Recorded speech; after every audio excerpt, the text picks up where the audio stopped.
Baik teman-teman, selamat pagi, siang, sore, atau malam bagi teman-teman atau Bapak Arthur yang menonton saya.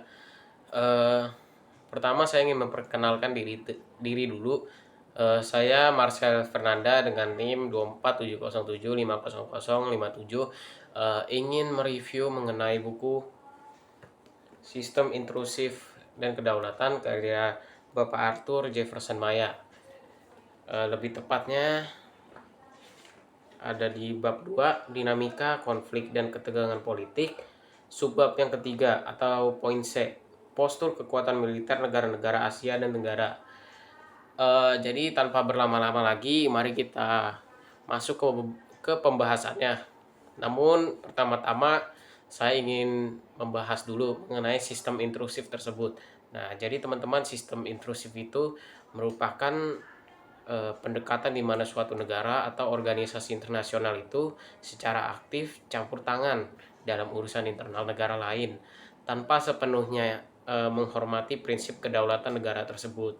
Nah, contohnya itu kayak mungkin kayak Amerika kemarin mencampuri urusan Ukraina dan Rusia sampai menjatuhkan hukuman lah ke Rusia tersebut. Nah, campur tangan ini juga dapat berbentuk intervensi militer, sanksi ekonomi, tekanan diplomatik, atau tindakan lain yang bertujuan memengaruhi kebijakan domestik negara target. Nah, sistem ini juga seringkali dilakukan dengan dalih melindungi kepentingan global, keamanan internasional, atau hak asasi manusia. Nah, tapi meski bertujuan mencapai stabilitas atau keadilan juga, sistem ini juga sering menimbulkan polemik karena bertentangan dengan prinsip non-intervensi yang diatur dalam hukum internasional seperti Piagam PBB pasal 2 ayat 7. Nah, di sisi lain juga pendukungnya berargumen bahwa intervensi semacam ini diperlukan untuk mencegah pelanggaran serius seperti genosida atau ancaman global, teman-teman. Nah, dengan demikian juga sistem intrusif ini mencerminkan dilema antar melindungi hak kedaulatan negara dan tanggung jawab untuk menjaga keamanan serta keadilan internasional. Nah, subbab ini juga membahas mengenai dinamika keamanan di Asia Tenggara yang penuh dengan ketegangan dan konflik terkait sengketa perbatasan dan klaim kedaulatan teritorial, teman-teman. Nah, analisis dalam subbab ini juga cukup mendalam ya, mencakup berbagai aspek seperti perlombaan alutsista, stabilitas keamanan, dan juga hubungan internasional antar negara kawasan. Nah, berikut adalah review yang terperinci dalam 5 poin, teman-teman. Nah, jadi poin pertama itu ada peningkatan alutsista dan show of force. Nah, salah satu poin utama dalam subbab ini adalah perlombaan alutsista di Asia Tenggara, teman-teman. Negara-negara kawasan kecuali Laos juga disebutkan telah meningkatkan anggaran pertahanan mereka secara signifikan dalam kurun waktu 13 tahun terakhir, dimulai dari 2001 hingga 2014 kemarin. Nah, fenomena ini juga mencerminkan dinamika show of force atau pertunjukan kekuatan antar negara. Hal ini didasarkan pada kebutuhan mempertahankan eksistensi negara juga di tengah ketegangan yang terus meningkat, teman-teman. Namun perlombaan alutsista ini berpotensi menciptakan instabilitas yang lebih besar. Peningkatan anggaran pertahanan dan alutsista dimaksudkan juga untuk menjaga keseimbangan kekuatan atau yang biasa disebut balance of power. Tetapi di sisi lain juga langkah ini juga dapat memicu eskalasi konflik karena adanya persepsi ancaman dari negara lain. Sebab ini juga dengan baik menyoroti dilema keamanan atau security dilema yang sering terjadi di kawasan strategis seperti Asia Tenggara ini, teman-teman.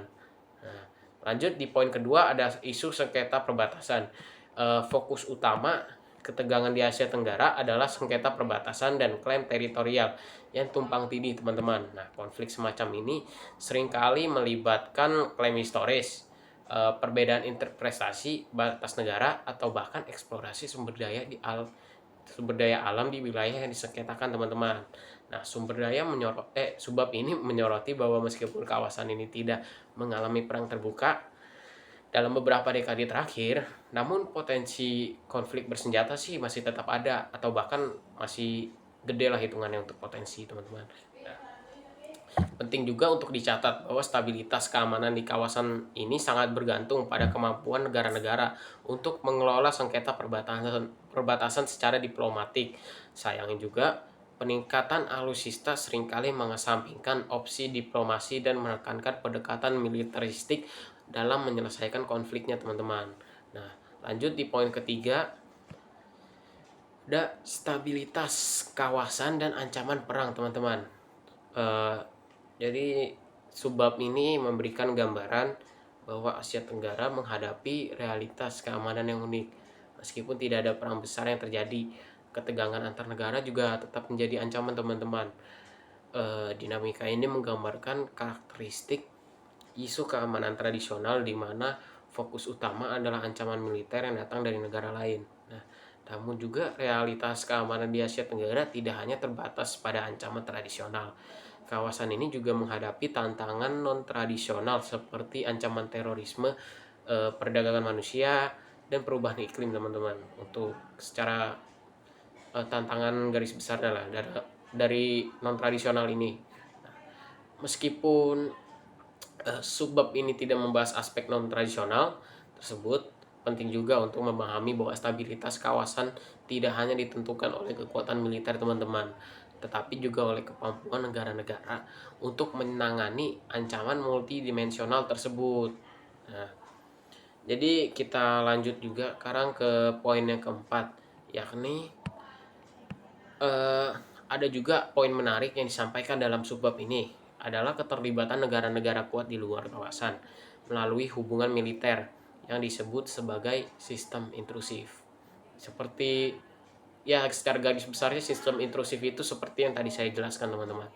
Nah, hal ini juga menunjukkan bahwa dinamika keamanan di Asia Tenggara tidak sepenuhnya otonom, melainkan dipengaruhi oleh kekuatan global seperti Amerika Serikat, Cina, dan Rusia. Intinya negara-negara yang disebut superpower itu, teman-teman.